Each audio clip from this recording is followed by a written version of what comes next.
Hola, soy Karina Mariani y estas son mis editoriales. La editorial de hoy: colchones inflables, mini submarinos y tirolesas. 60 años del muro de Berlín. En la madrugada del 26 de mayo de 1989 se podía ver sobre el cielo despejado de Berlín dos aviones. Estaban tripulados por los hermanos Bethke, protagonistas de una de las tantas historias de lucha por la libertad que enaltecieron a la humanidad, sobre todo en estos momentos en los que parece todo perdido.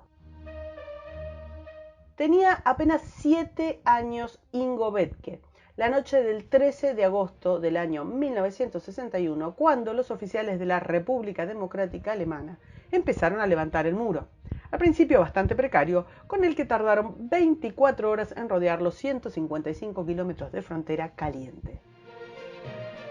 El 26 de mayo de 1975, Ingo se deslizó por un pequeño agujero en la valla, esquivando la arena rastrillada que servía para revelar huellas de los fugitivos a los guardias y los cables trampa que activaban los focos. Luego caminó a través de un campo minado muy lentamente, usando una simple madera para detectar las minas, hasta llegar a la orilla del Elba. En la costa infló un colchón de aire y remó silenciosamente, con pánico de ser detectado por los barcos de la policía. En menos de una hora llegó a Berlín Occidental. Había escapado. Ingo continuó burlando al régimen con el fin de estar en contacto con su familia.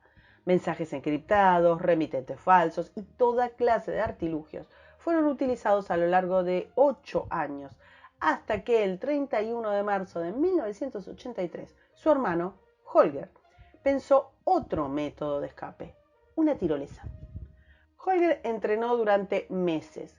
Con cautela, terminó de bocetar el escape, que requería ingresar a un edificio lo suficientemente alto, del que disparó con arco y flecha un cable conectado a 200 metros por arriba del muro de Berlín.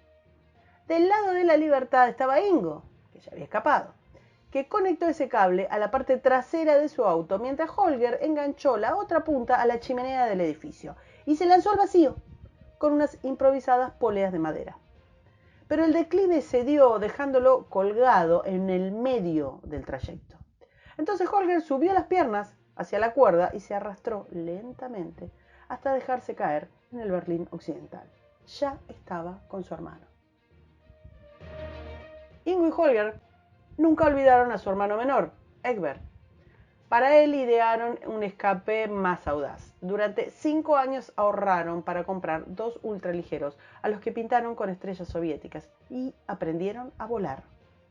La dificultad de este plan tuvo varios intentos fallidos, pero en la madrugada del 26 de mayo de 1989, Egbert Berke se escondió en un parque hasta ver a los 2 aviones que aparecieron en el cielo. Mientras uno volaba en círculos vigilando el área, el otro aterrizó y lo recogió.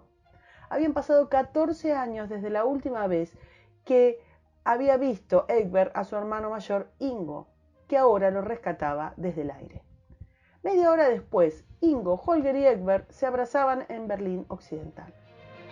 Egbert dijo: pensé que nunca volvería a ver a mis hermanos, pero salieron del cielo como ángeles y me llevaron al paraíso. Decía Jean-François Revel, a propósito del muro de Berlín, que lo que marca el fracaso del comunismo no es la caída del muro en 1989, sino su construcción en 1961. Era la prueba de que el socialismo real había alcanzado un punto de descomposición tal que se veía obligado a encerrar a los que querían salir para impedirles huir.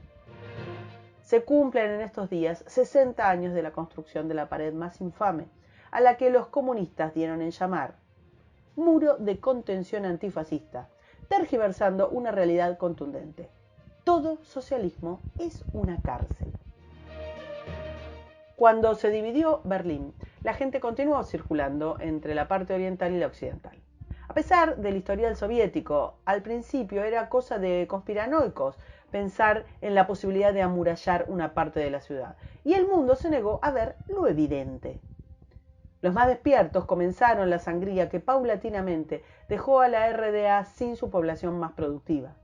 Pero las autoridades soviéticas siempre negaron la posibilidad del muro, y el mundo les creyó. Dado que el sistema socialista no tiene forma de no fracasar económica y socialmente, al poco tiempo las diferencias entre uno y otro modelo se hicieron evidentes y la RDA no podía contener el éxodo. El totalitarismo enloqueció con la existencia en Berlín de una frontera abierta entre el mundo socialista y el capitalista, que, sin querer, llevaban a la población a hacer la comparación entre ambas partes de la ciudad. Si hubiesen continuado estas comparaciones y, en consecuencia, la migración, la RDA hubiese dejado de existir. Y de ahí la barrera levantada el 13 de agosto, que se hizo cada vez más grande, más controlada y más mortífera.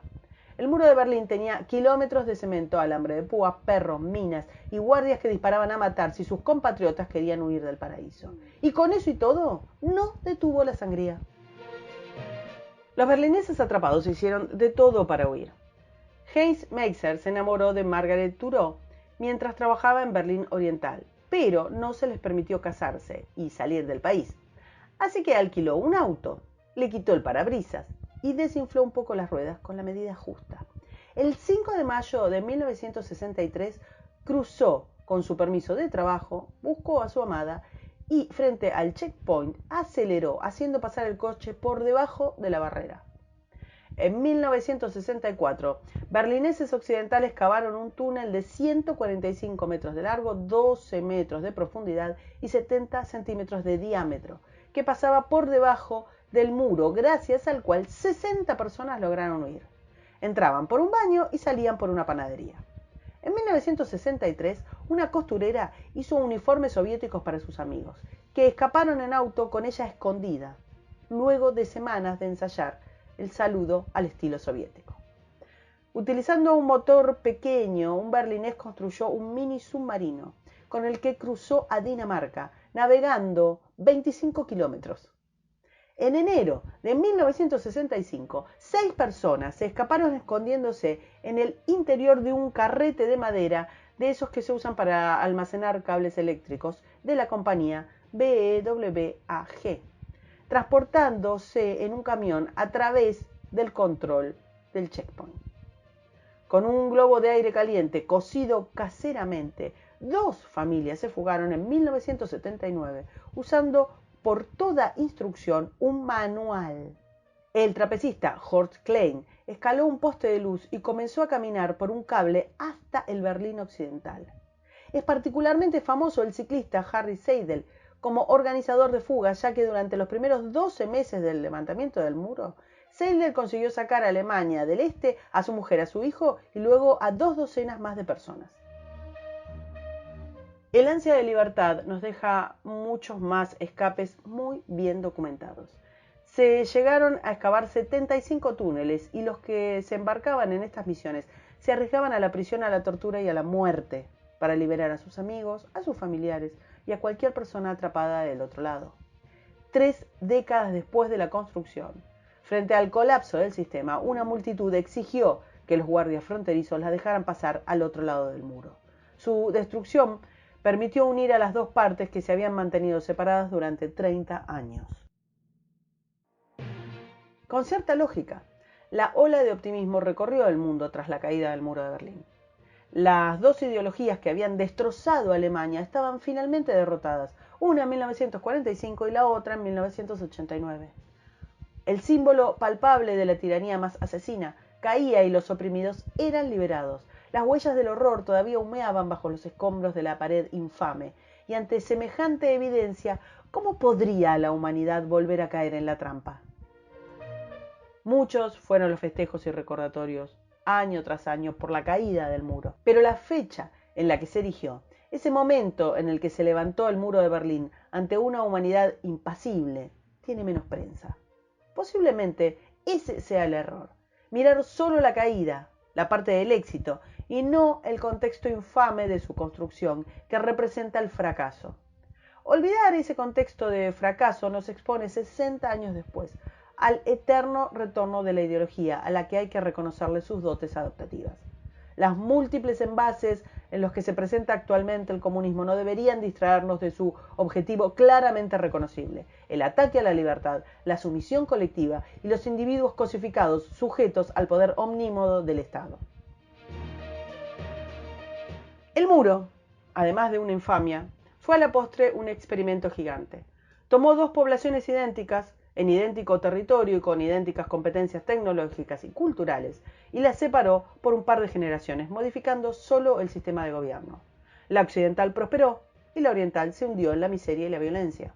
El muro fue la expresión de la impotencia soviética frente al fracaso político, económico e ideológico del comunismo. Nadie nunca hizo el camino en la dirección opuesta.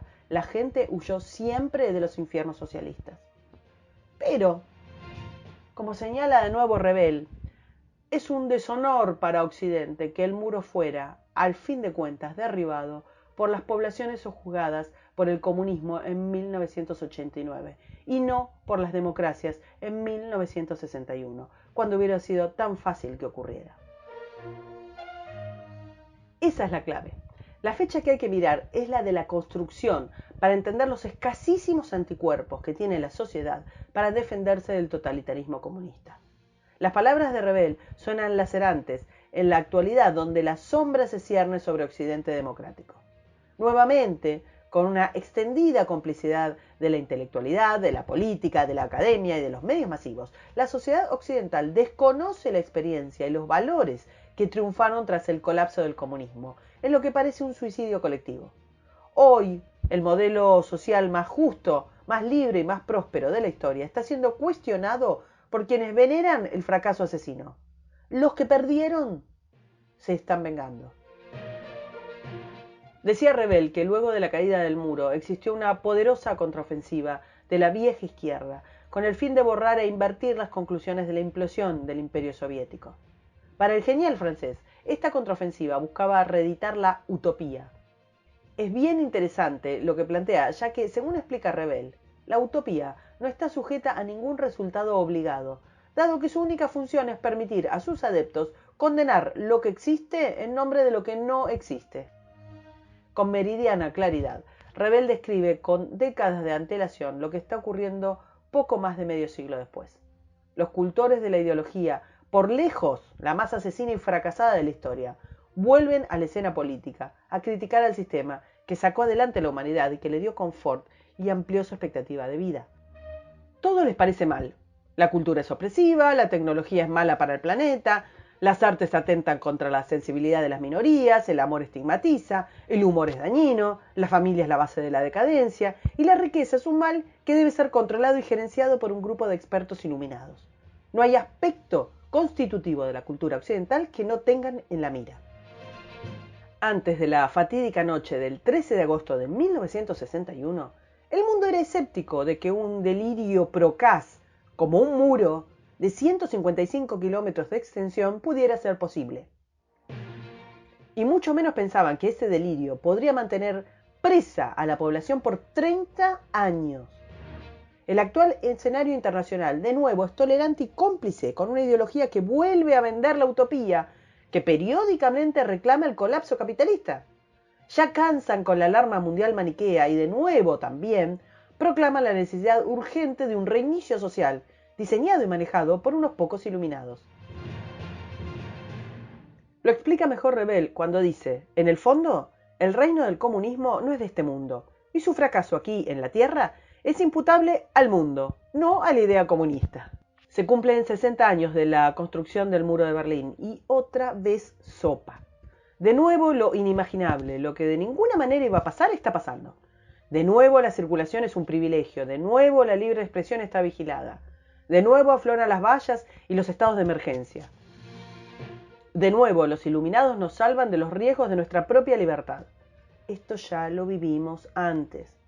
Por suerte, siempre tendremos a mano colchones inflables, mini submarinos y tirolesas.